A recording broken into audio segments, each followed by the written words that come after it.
तो नमस्कार गाइस, कैसे आप लोग। आशा करता हूँ आप लोग काफ़ी बढ़िया होंगे। और आज की वीडियो हम रेफ्रिजरेशन एयर कंडीशनिंग का जो फर्स्ट चैप्टर हमारे पास है उसके एमसीक्यूज़ करना जा रहे हैं, fundamental of refrigeration.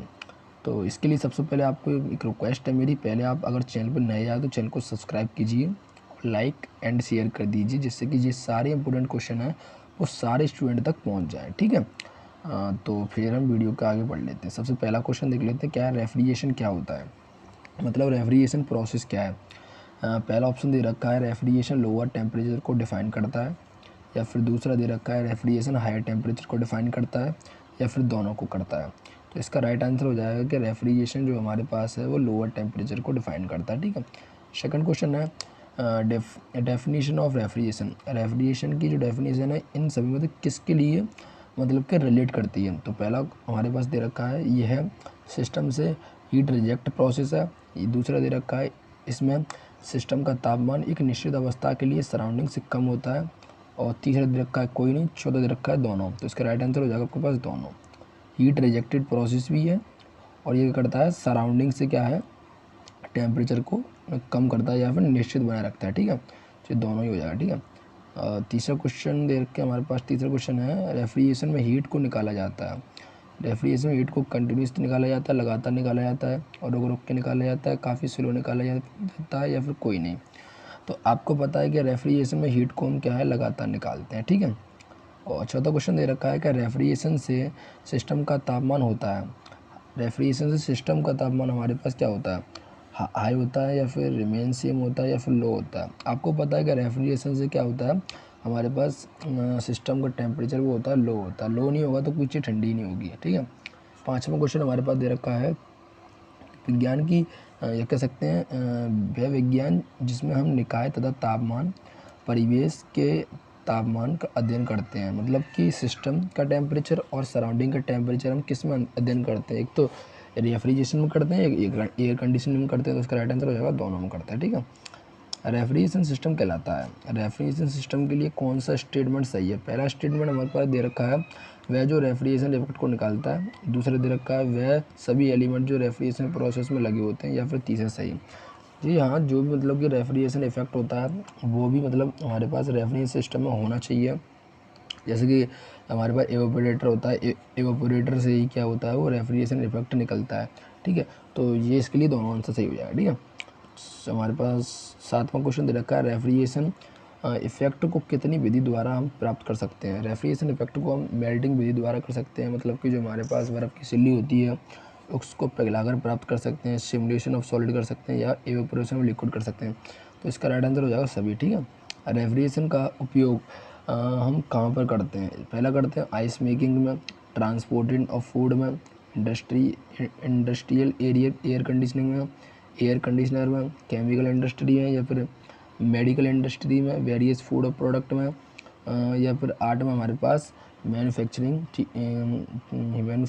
Of treatment of metal. ठीक है, हीट ट्रीटमेंट ऑफ मेटल। तो इनमें हम सभी के लिए करते हैं। इसका राइट आंसर हो जाएगा सभी। ठीक है। ऑब्वियसली दे नहीं रखा है तो आप इसको सभी मानिए। ठीक है। नौवां क्वेश्चन हमारे पास दे रखा है रेफ्रिजरेशन सिस्टम के एलिमेंट होते हैं ऊष्मा सिंक जिसकी सहायता से वायु ठंडी होती है। यस होता है, ये बिल्कुल ऊष्मा सिंक होती है। दूसरा है रेफ्रिजरेंट डोमेस्टिक R11 और 134, बिल्कुल ये भी सही है। और मीडियम जिसकी सहायता से उसमें बाहर निकलती है, बिल्कुल सही है। चौथा हमारे पास है प्रेशर एंड टेम्परेचर को क्या है क्या लिखा है हमें घटा, मतलब घटा के जो कटा लिख दिया है के माध्यम से। इसका राइट आंसर हो जाएगा सभी। ठीक है। थर्मोडायनेमिक्स के नियम होते हैं, शून्य का नियम होता है, प्रथम नियम होता है, द्वितीय नियम होता है। तो बिल्कुल जी सभी होते हैं, शून्य का भी होता है, प्रथम भी होता है, द्वितीय भी होता है। 11 क्वेश्चन हमारे पास है रेफ्रिजरेशन एंड एयर कंडीशनिंग में थर्मोडायनेमिक्स का कौन सा रूल यूज़ किया जाता है। वो हम सेकंड रूल यूज़ करते हैं, जो हमारे पास केल्विन स्टेटमेंट है उसको हम यूज़ करते हैं। ठीक है। ठीक है। और हमारे पास 12 क्वेश्चन है एयर कंडीशनिंग सिस्टम होता है। एयर कंडीशनिंग सिस्टम में क्या होता है, यह विभिन्न अंगों से असेंबल होता है। दूसरा हमारे पास इसमें थर्मोडायनेमिक्स प्रॉपर्टी को नियंत्रण किया जाता है, या फिर दोनों। इसका राइट आंसर होगा दोनों। ठीक है। 13 क्वेश्चन है एयर कंडीशनिंग में किन किन प्रॉपर्टी का अध्ययन रखा जाता है। टेम्परेचर का भी रखा जाता है, ह्यूमिडिटी का भी रखा जाता है, मॉलिक्यूल मोशन का रखा जाता है, एटमॉस्फेरिक प्रॉपर्टी या फिर सभी। इसका राइट आंसर सभी हो जाएगा, क्योंकि एयर के लिए हमको क्या है जो हमारा फ्रिज होता है, फ्रिज में तो हम सिर्फ अंदर का जो सिस्टम होता है उसमें हम टेम्परेचर तो हमें लोअर करना है, लेकिन एयर शुद्ध है या ह्यूमिडिटी है कि नहीं है, मॉलिक्यूल मोशन है कि नहीं, एटमॉस्फेरिक प्रोबेबिलिटी है कि नहीं, इसमें हम कोई भी हम नहीं देखते हैं, सिर्फ हम देख रहे हैं टेम्परेचर लोअर। लेकिन एयर कंडीशनिंग हम देखते हैं। इसका राइट आंसर जो सभी के बारे में प्रॉपर्टी का अध्ययन करते हैं। ठीक है, फ़ैन, फिल्टर, 14 क्वेश्चन है। Fan, filter, refrigeration plant, heater किसके एलिमेंट हैं? एयर कंडीशनिंग सिस्टम के, ह्यूमिडिफिकेशन के, रेफ्रिजरेशन सिस्टम के, या फिर कंट्रोल सिस्टम के, रेफ्रिजरेशन इफेक्ट के। इसका राइट आंसर सभी। ठीक है, टी आर होता है। टी आर हमारे पास क्या होता है? टन ऑफ रेफ्रिजरेशन होता है कि टन ऑफ रेफ्रिजरेंट होता है कि टन ऑफ रेफ्रिजरेंट R11 होता है, सभी होता है। इसका राइट आंसर हो जाएगा टन ऑफ रेफ्रिजरेशन। 16 क्वेश्चन हमारे पास दे रखा है कि रेफ्रिजरेशन को मापते हैं। रेफ्रिजरेशन को अभी हमने बताया टी आर, तो यहाँ पर क्या हो जाएगा? T R. ठीक है, नेक्स्ट क्वेश्चन हमारे पास है, नेक्स्ट क्वेश्चन हमारे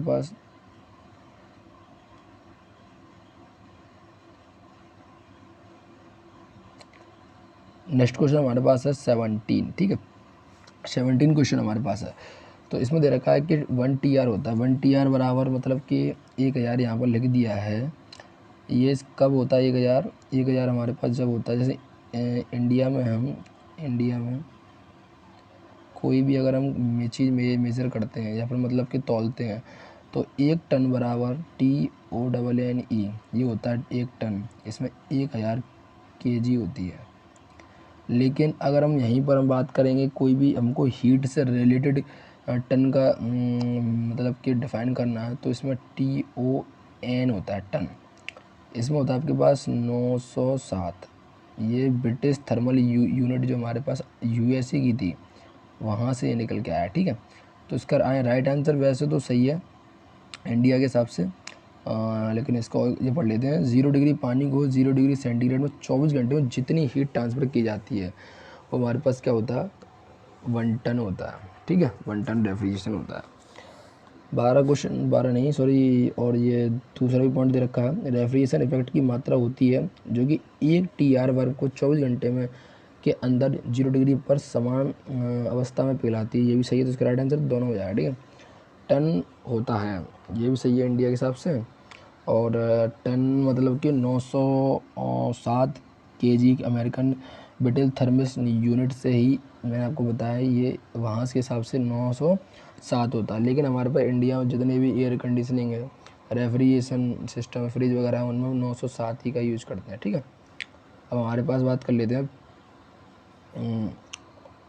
हमारे पास क्या बात करते हैं, हम बात कर लेते हैं 20 क्वेश्चन के। रेफ्रिजरेशन में हीट यूज होती है, कौन सी हीट यूज करते हैं हम? लेटेंट हीट यूज करते हैं, सेंसिबल करते हैं, या फिर दोनों करते हैं? इसका राइट आंसर होगा लेटेंट हीट। ठीक है, बर्फ़ की ऊष्मा होती है। बर्फ़ की ऊष्मा हमारे पास कितनी होती है? जो बर्फ़ की ऊष्मा हमारे पास होती है, मतलब कि पानी की जो हमारे पास लेटेंट हीट है, या फिर कह सकते हैं गुप्त ऊष्मा, वो होती है 335 किलोजूल पर kg। ठीक है, ठीक है, 1 TR कितने किलोजूल पर मिनट होता है? तो ये हमारे पास होता है 210 किलोजूल पर मिनट।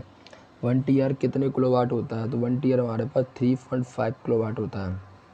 रेफ्रिजरेशन इफेक्ट होता है, यह कुल ऊर्जा की वह मात्रा होती है जिसमें क्या है, सिस्टम से हीट को निकाला जाता है। ठीक है, मैं जैसे कि कोई सिस्टम हमारे पास फ्रिज है, जिससे जितनी भी हीट को हम बाहर निकालेंगे वो क्या है? रेफ्रिजरेशन इफेक्ट कहलाता है। 25 क्वेश्चन हमारे पास है, टन ऑफ रेफ्रिजरेशन क्या होता है? 1 टन ऑफ रेफ्रिजरेशन, जैसे मैं आपसे कहूँ कि आपका एक फ्रिज 1 टन का है। ठीक है, जितनी हीट निकाली जा रही है यहाँ से फ्रिज में से, तो जितने टन का है वही उसके क्या कहलाएगी? टन ऑफ रेफ्रिजरेशन कहलाएगा। ठीक है, 26 क्वेश्चन हमारे पास है, रेफ्रिजरेशन का फॉर्मूला क्या होता है? रेफ्रिजरेशन का फॉर्मूला जानने से पहले आपको COP का फॉर्मूला पता होना चाहिए। COP का फॉर्मूला होता है refrigeration effect upon work done. यहाँ से रेफ्रिजरेशन का हम निकालना चाहें तो कैसे निकालेंगे? COP into work done. ठीक है, यही इसका मैच करा लीजिए आप, कहाँ पहला ही मैच हो रहा है। Refrigeration effect equal to COP into work done. ठीक है, और 27 क्वेश्चन हम देख लेते हैं। रेफ्रिजरेशन की COP की रेंज होती है, रेफ्रिजरेशन की COP की रेंज हमारे पास 1 से लेके इनफाइनाइट तक होती है। हीट पंप की COP की रेंज होती है तो 0 से लेके इनफाइनाइट तक होती है। और हमारे पास हीट इंजन की COP की रेंज होती है 0 से लेके 100 तक होती है। ठीक है, जो हमारे पास रेफ्रिजरेशन की COP की रेंज 1 से इनफाइनाइट, हीट पंप की 0 से इनफाइनाइट, और इसकी 100 से 100 होती है। ठीक है, अब हम बात कर लेते हैं यहाँ पर, अगला क्वेश्चन है 30 कह रहा है कि हीट इंजन की COP होती है, तो हीट इंजन की COP हमारे पास क्या होती है, 1 - के lower temperature upon high temperature, या फिर COP 1 - के high temperature upon lower temperature. तो इसका आंसर हो जाएगा ए। इसकी मतलब कि हीट इंजन की COP हमारे पास होती है 1 - के TL अपॉन TH, ठीक है, TL अपॉन TH होती है इसकी, ठीक है, हीट इंजन की। बात कर लेते हैं नेक्स्ट क्वेश्चन की। 31 क्वेश्चन है COP of refrigeration. COP of refrigeration की COP क्या होती है, लोअर टेम्परेचर अपॉन, पहला दे रखा है lower temperature upon higher temperature minus lower temperature, दूसरा दे रखा है higher temperature upon lower higher temperature upon higher temperature minus lower temperature, पर कोई नहीं, इसका राइट आंसर हो जाएगा ये फॉर्मूले जो है COP का आपको याद होना चाहिए, वरना आप न्यूमेरिकल सॉल्व नहीं कर पाओगे, ठीक है।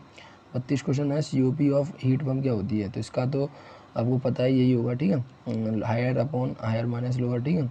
Relation between refrigeration COP and heat pump, तो इसमें क्या होता है, सबसे पहले मैंने आपको बताया हीट पम्प की COP ये होती है, ठीक है, हीट पम्प की COP होती है, इसमें क्या कर देते हैं 1 को जोड़ देते हैं, यहाँ पर भी 1 को जोड़ दे रहे हैं, ठीक है। इसको LCM लेंगे, सॉल्व करेंगे तो ये हायर से हायर कट जाएगा, ये बचेगा लोअर वाला, और यही आपकी लोअर वाली क्या होती है, रेफ्रिजरेशन की होती है। तो आपसे पूछे कोई हीट पम्प और रेफ्रिजरेशन की COP में क्या अंतर है, तो COP heat pump is equal to 1 + के COP रेफ्रिजरेशन, ठीक है, ये इसका होता है फॉर्मूला, निकल के आता है। अब 34 क्वेश्चन हमारे पास है कि COP की फुल फॉर्म क्या होती है, कोफिशिएंट ऑफ परफॉर्मेंस होती है, कोफिशिएंट ऑफ प्लांट होती है, दोनों होती है, तो उसका राइट आंसर हो जाएगा कोफिशिएंट ऑफ परफॉर्मेंस होती है, ठीक है। 35 क्वेश्चन देख लेते हैं। COP होता है, COP क्या होता है, desire effect upon work done या फिर refrigeration effect upon work done, तो इसका राइट आंसर हो जाएगा दोनों, इसका राइट आंसर क्या हो जाएगा दोनों। COP को कहते हैं हम, COP को हम क्या कहते हैं, COP को हम क्या कहते हैं, थियोरेटिकल कोफिशिएंट ऑफ परफॉर्मेंस बोलते हैं या फिर थियोरेटिकल रिलेटिव COP बोलते हैं, इसका राइट आंसर हो जाएगा थियोरेटिकल कोफिशिएंट ऑफ परफॉर्मेंस बोलते हैं। COP का मान सदैव होता है, एक से अधिक होता है, एक से कम होता है, दोनों होता है, इसका राइट आंसर हो जाएगा एक से अधिक होता है, ठीक है। हमारे पास रिलेटिव COP क्या होती है, actual COP upon theoretical COP या फिर theoretical COP upon actual COP या फिर दोनों, इसका राइट आंसर हो जाएगा actual COP upon theoretical COP। Refrigeration की मुख्य 3 विविधताएं है। रेफ्रिजरेशन हम कैसे कर सकते हैं, मतलब किसी चीज़ को ठंडा कैसे कर सकते हैं, अगर ठंडी एयर चल रही हो तो क्या चीज़ ठंडी नहीं होगी, बिल्कुल होगी। तो कह सकते हैं हम जैसे कि कोई बर्फ़ वगैरह है, बर्फ़ वगैरह पिघला के हम करेंगे तो उससे भी तो हो जाएगा। तो आइस से भी कर सकते हैं, एयर से भी कर सकते हैं। वेपर कंप्रेशन साइकिल जो कि हमारे फ्रिज वगैरह होते हैं ना, घरेलू फ्रिज, उनमें यूज़ की जाती है वेपर ऑब्जर्वेशन साइकिल, या फिर सभी। और कैस्केड रेफ्रिजरेशन से भी कर सकते हैं हम, ठीक है। स्टीम जेट रेफ्रिजरेशन से कर सकते हैं, मिक्स रेफ्रिजरेशन से भी कर सकते हैं, तो इन सभी से कर सकते हैं। इसका राइट आंसर हो जाएगा सभी। रेफ्रिजरेशन होता है, रेफ्रिजरेशन क्या होता है, हीट रिजेक्टेड प्रोसेस होता है, हीट ऑब्जर्विंग प्रोसेस होता है। तो रेफ्रिजरेशन क्या हमारे पास एक तरह हीट रिजेक्टेड प्रोसेस होता है, ठीक है। 1 TR बराबर कितना होता है, 1 TR बराबर हमारे पास 210 kJ/min होता है, और 3.5 kW होता है। तो इसका राइट आंसर हो जाएगा, मतलब कि सभी की जगह यहाँ होना चाहिए था B एंड C, ठीक है, इसका राइट आंसर हो जाएगा B and C। Next question हमारे पास COP और रेफ्रिजरेटर की COP आप कैसे निकालेंगे, अभी मैंने आपको फॉर्मूला बताया था कि COP heat pump is equal to 1 + के COP रेफ्रिजरेटर। किसकी निकालेंगे, रेफ्रिजरेटर की। COP refrigerator is equal to COP heat pump -1। तो इसका ये आंसर कौन सा मैच कर रहा है, इसका आंसर मैच कर रहा है पहला ही, ठीक है। तो नेक्स्ट क्वेश्चन कर लेते हैं हम। हमारे पास है 43 क्वेश्चन, घरेलू रेफ्रिजरेशन सिस्टम में यूज़ की जाती है, कौन सी साइकिल यूज़ की जाती है, वेपर कंप्रेशन साइकिल यूज़ की जाती है, वेपर कंप्रेशन साइकिल यूज़ की जाती है, या फिर हमारे पास वेपर एब्जॉर्प्शन साइकिल ये रैंकाइन साइकिल यूज़ की जाती है। तो इसका राइट आंसर है वेपर कंप्रेशन साइकिल यूज़ की जाती है, ठीक है। रेफ्रिजरेशन होता है, रेफ्रिजरेशन क्या है हमारे पास, एक साइक्लिक प्रोसेस है कि नॉन साइक्लिक प्रोसेस है। रेफ्रिजरेशन दोनों साइक्लिक प्रोसेस भी है, नॉन साइक्लिक प्रोसेस भी है। साइक्लिक रेफ्रिजरेशन क्या है, जैसे कि एयर द्वारा हम कर सकते हैं, वेपर कंप्रेशन द्वारा कर सकते हैं, या फिर हम वेपर ऑब्जर्वेशन द्वारा कर सकते हैं। तो ये सारी क्या साइक्लिक प्रोसेस है, सभी के द्वारा कर सकते हैं, ठीक है, और रेफ्रिजरेशन प्राप्त कर सकते हैं। हमारे पास नेक्स्ट क्वेश्चन है 46, नॉन साइक्लिक रेफ्रिजरेशन क्या है, ठोसों को गलाने से जो हमारे पास जैसे कि कोई बर्फ़ की सिल्ली है उसको हम गला देंगे, उससे हमको ठंडक मिल जाएगी, उससे हम चीज़ों को ठंडा कर लेंगे, तो भी हमारे पास नॉन साइक्लिक है। और ठोसों के सिमुलेशन से दोनों से, इसका राइट आंसर होगा दोनों। रिवर्स कार्नोट में कौन सी मतलब प्रोसेस होती हैं? रिवर्स कार्नोट साइकिल में दो तो आपके पास आइसो थर्मल होती हैं और दो आपके पास वो होती हैं एडियाबैटिक। लेकिन इसमें दोनों ही क्या होती हैं, रिवर्सिबल होती हैं, क्योंकि कार्नोट साइकिल में आपके पास रिवर्सिबल नहीं होती है। आइडियाबैटिक कंप्रेशन, आइसोथर्मल कंप्रेशन, जैसे कि इस तरीके में आपको TS डायग्राम बना के दिखा दे रहा हूँ। यहाँ पे ये मैंने कुछ इस तरीके से माना है, ठीक है। ये यहाँ से प्रोसेस कुछ चलती थी पहले। जी मैं आपको बता रहा हूँ कार्नोट साइकिल, ये 1 से 2, ये हमारे पास ये रिवर्सिबल एडियाबैटिक कंप्रेशन, ठीक है। फिर 2 से 3 ये हमारे पास है आइसोथर्मल और रिवर्सिबल आइसोथर्मल कंप्रेशन, ठीक है। फिर 2 से 4 और 3 से 4 ये हमारे पास है रिवर्सिबल एडियाबैटिक एक्सपेंशन, ठीक है। और ये 4 से फिर एक है हमारे पास रिवर्सिबल आइसोथर्मल एक्सपेंशन, ठीक है। ये हमारे पास 4 प्रोसेस हो गए हैं। अगर ये प्रोसेस यहाँ से स्टार्ट करता हूँ तो ये रिवर्स हो जाएगी, ठीक है।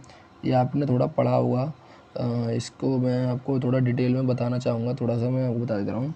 जैसे कि हमारे पास कोई हीट इंजन होता है, हीट इंजन में क्या हमारे पास हायर टेम्परेचर हीट होती है, जभी तो हीट इंजन चलता है। ये Q1 मान लिया हमने, Q1 हीट है हमारे पास, यहाँ पर है Q1 हीट है। ये हमारे पास क्या है, हीट इंजन है, ठीक है। और यहाँ से क्या जा रहा है, ये लोअर टेम्परेचर। जैसे कि मोटरसाइकिल है, हम क्या हीट देते हैं, उसके बाद इंजन चलता है। इंजन चलने के बाद क्या हमारे पास जो हीट बचती है वो साइलेंसर द्वारा निकल जाती है। तो यही साइकिल को जो उल्टा चलाने की कोशिश कर रहे हैं, ये रिवर्स कार्नोट साइकिल हो जाती है। तो यही 4 प्रोसेस होती हैं। और हमारे पास 48 एक न्यूमेरिकल दे रखा है। इसमें दे रखा है हमारे पास एक कोल्ड स्टोरेज -5 डिग्री पर संचालित किया जाता है। बाहरी तापमान 35 है, तो बाहरी वातावरण द्वारा इसको 29 किलोवाट उसमें कोल्ड स्टोरेज पाया जाता है। तो कोल्ड स्टोरेज का आदर्श COP वास्तविक COP का 3 गुना होता है। तो इसका मतलब कि COP गणना कीजिए।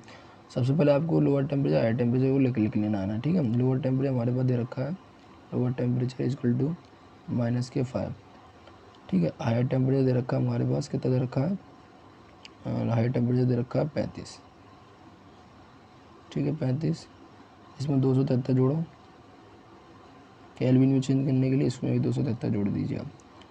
तो कितना निकल के आएगा यहाँ पर, अगर हम जोड़ेंगे इसको तो 268, ठीक है। ये कितना निकल के आएगा, ये 8 और 308, ठीक है। 308 निकल के आ जाएगा। तो टेम्परेचर आ गया। अब इसने कहा है कि इसने थोड़ा पढ़ लेते हैं। इसने कहा है कि आदर्श COP वास्तविक COP का 3 गुना है, ठीक है। वास्तविक COP, वास्तविक क्या होता है, रियल होता है। वास्तविक क्या होता है, रियल होता है। तो COP किसकी ले रहे हैं हम, रियल की, इक्वल टू 1/3 आदर्श, मतलब कि आदर्श COP का वास्तविक COP का 3 गुना है ना। तो COP ऑफ ये किसका आ जाएगा, आइडियल का। सबसे पहले हम इसका निकाल ले रहे हैं, आइडियल वाली।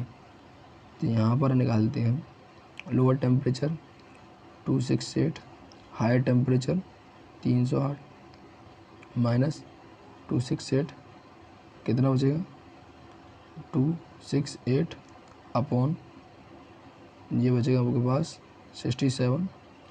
इसका आपको क्या देना है, डिवाइड देना है। तो इसका मैं कैलसी से भी डिवाइड दे रहा हूँ। इस 268 में हम 14 का डिवाइड देते हैं, कितना आता है हमारे पास, ये आ रहा है 6.87, ठीक है।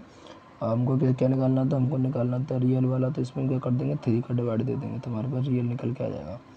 3 का डिवाइड देते हैं, इसी में हम डिवाइडेड 3। तो इसका आंसर आएगा कुछ 2.33 कुछ समथिंग, ठीक है।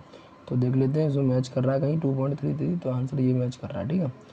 ये वाला क्वेश्चन है, ये मैं आपको नेक्स्ट वीडियो में बताऊँगा, क्योंकि इसमें आपको थोड़ी सी चीज़ें और बतानी पड़ेंगी, उसके बाद समझ में आएगा। तो नेक्स्ट क्वेश्चन देख लेते हैं। नेक्स्ट क्वेश्चन हमारे पास क्या है, नेक्स्ट क्वेश्चन हमारे पास है कि किसी भी कार्नोट साइकिल है, उसमें क्या है, एक टेम्परेचर 270 केल्विन दे रखा है और एक दे रखा है 300 केल्विन, ठीक है। तो COP पूछा है, तो आपको पता होना चाहिए कि कार्नोट साइकिल का, रिवर्स कार्नोट साइकिल का COP होता है वही हमारे पास रेफ्रिजरेशन का होता है, वही रिवर्स कार्नोट साइकिल का COP होता है, ठीक है। तो ये फार्मूला होता है। इसमें लोअर टेम्परेचर हमारे पास 270 दे रखा है, हायर टेम्परेचर 300 दे रखा है, -270। इन दोनों को अगर हम सॉल्यूशन करेंगे तो 300 में 270 गया तो 30 बचेगा, 1 0 जी। सी पी हमारे पास 9 निकल के आ गया, ठीक है। सी पी हमारे पास 9 निकल के आ चुका है, ठीक है। नेक्स्ट क्वेश्चन देख लेते हैं। इसमें क्या है, इसमें दे रखा है 270 केल्विन और 1130 किलो जूल पर मिनट ऊष्मा अवशोषित करता है। तो इसको किलो जूल पर सेकंड में इसका वर्ग निकालना है, ठीक है। किलो जूल सेकंड में आपको वर्ग ही तो निकालना है। ये किसकी यूनिट होती है, ये जो हमारे पास यूनिट होती है किलो जूल पर सेकंड, ये हमारे पास किसकी होती है, रेफ्रिजरेशन इफेक्ट की होती है। किसकी होती है, रेफ्रिजरेशन इफेक्ट की होती है। तो हमको निकालने की क्या कह रहा है, निकालने की कह रहा है कि वर्ग की गणना करनी है हमको। किसकी गणना करनी है, कितनी ऊष्मा को अवशोषित कर रहा है, ठीक है। तो इसका आंसर किस तरीके से करेगा, हम जानते हैं कि C O P is equal to refrigeration effect upon work. C O P हमारे पास पता है कितना दे रखा है, ठीक है, और वर्क नहीं पता। लेकिन अब हमारे पास दे रखा है रेफ्रिजरेशन इफेक्ट कितना दे रखा है, 1130 किलो, कितना दे रखा है, 1130 किलो जूल पर मिनट। इसको पहले सेकंड में चेंज करेंगे तो इसमें 60 का डिवाइड दे देंगे, सेकंड में चेंज करना है, आंसर सेकंड में मांगा है।